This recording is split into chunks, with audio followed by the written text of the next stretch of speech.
6 p.m. Assalamu alaikum. This is Radio Pakistan. The news read by Daman Zaman. The headlines.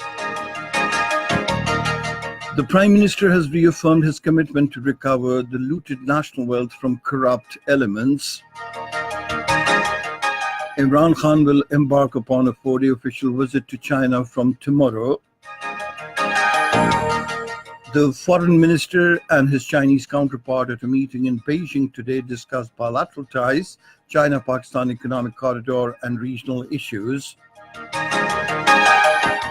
The President says Pakistan has responded to the recent Indian aggression in a responsible manner which reflects the country's love for peace. The All Parties Hurriyat Conference chairman has appealed to the international community to prevail upon India to stop its revengeful policy against the Kashmiri people. Representatives of Russia, the United States and China will meet in Moscow tomorrow to accelerate the Afghan peace talks. And now the news in detail. Prime Minister Imran Khan has once again reaffirmed his commitment to recover the looted national wealth from corrupt elements. Addressing a public meeting at Wana, the headquarters of South Waziristan district today, he said accountability of corrupt politicians will be completed and no NRO will be given to them. Imran Khan said the previous governments looted the national wealth mercilessly. He said the national debts jumped to 30,000 billion rupees from 6,000 billion rupees during the last 10 years. The Prime Minister said Insaf Rozgar program will be started for the tribal youths. He urged the tribal youths and the people to work for maintaining peace in the area and discourage those who want to create unrest in the society.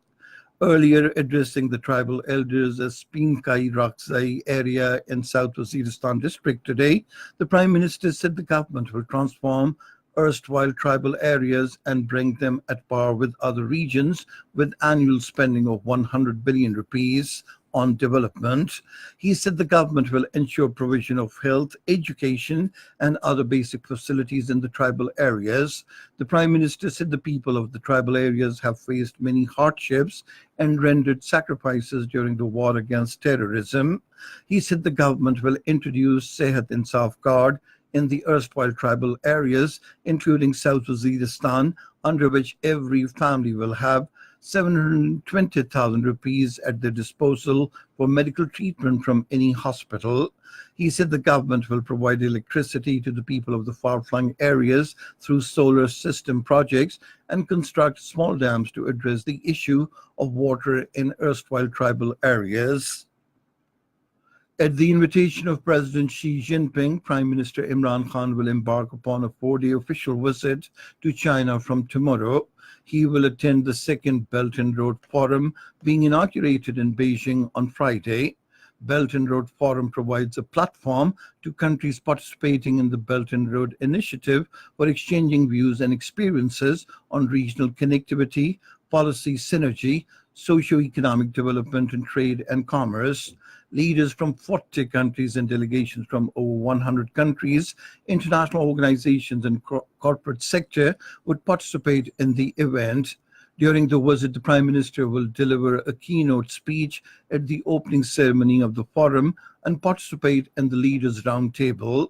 He would also hold meetings with several heads of state and government and corporate and business leaders.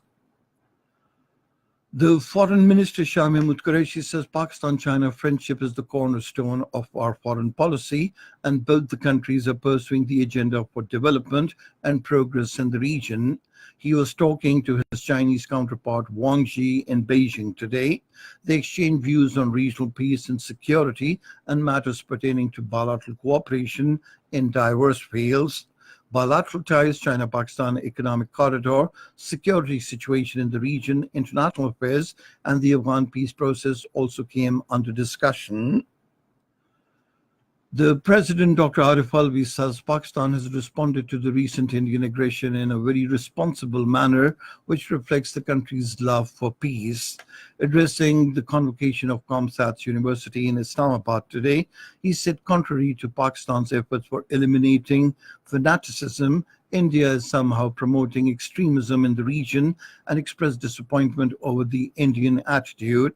He said after countering tough domestic problems, Pakistan is now moving towards stability. This is Radio Pakistan. The National Assembly was informed today that China has extended duty-free access to Pakistan on 313 items under the second phase of free trade agreement to be signed during the upcoming visit of Prime Minister Imran Khan to Beijing. The advisor on commerce, Abdul Razak Daud, informed the House during question hour that China has agreed to provide Pakistan market access on the pattern of Association of Southeast Asian Nations. He was confident that the second phase of free trade agreement with China will be beneficial for Pakistan.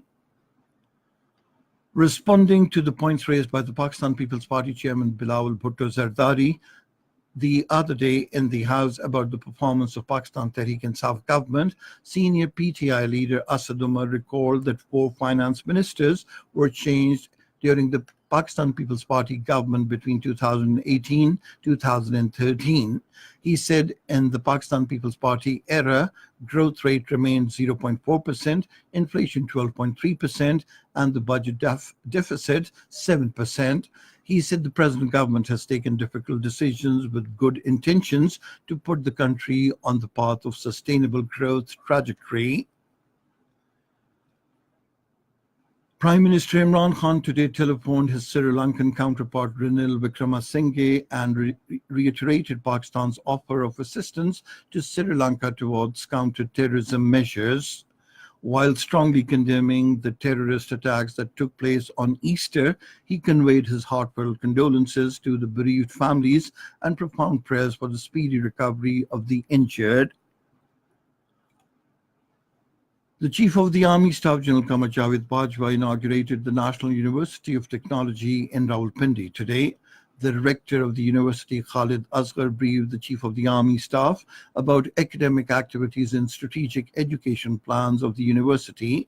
The Chief of the Army Staff lauded the role and hard work of the management in successful launch of the university in a short span of 2 years and advised to maintain the high standards of education at the university. In occupied Kashmir, the chairman of all parties Hurriyat Conference, Sayyid Ali Gilani, has appealed to the international community and the World Human Rights Organizations to prevail upon India to stop its revengeful policy against the Kashmiri people. Sayyid Ali Gilani, in a statement in Srinagar, said India has waged a war against the Kashmiris on every front. He said daily killings in the name of Operation All Out have put every conscious individual within the firing range of the coercive measures. However, he pointed out that despite using its military might, New Delhi will fail to crush the Kashmiris' legitimate struggle for their inalienable right to self-determination. A delegation of the Mirwais Omar Farooq-led Hurriyat Forum visited the residence of ailing chairman Jammu and Kashmir Liberation Front, Mohammad Yasin Malik, in Srinagar. The delegation expressed solidarity with the family of the seriously unwell freedom leader. Representatives of Russia, the United States, and China will meet in Moscow tomorrow to accelerate the Afghan peace process. In a tweet, the American Special Representative for Afghanistan Reconciliation, Zalmay Khalilzad, said he is working to build on international support for Afghan peace process and push Afghan parties forward on dialogue and negotiations at the Moscow talks. In Afghanistan, 8 militants have been killed and 5 injured by the Afghan security forces in Zabul province. Afghanistan's Ministry of Defense said the security forces also seized a vehicle and destroyed 10 motorcycles after the raid in Kalat.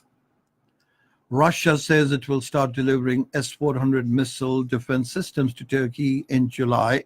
The head of the Russian state arms exporter, Alexander Mikheyev, in a statement said everything has already been discussed and agreed upon. The United States has threatened to impose sanctions if Turkey seals its S-400 deal with Russia. And finally, the weather.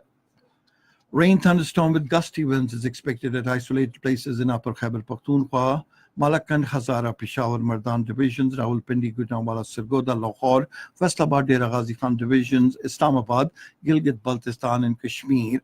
Dry weather is expected elsewhere in the country during the next 12 hours. And that is the end of this news bulletin. For more news and analyses, log on to our website, radio.gov.pk, and you can also watch the live video streaming of our bulletins on the link, facebook.com/Radio Pakistan News Official.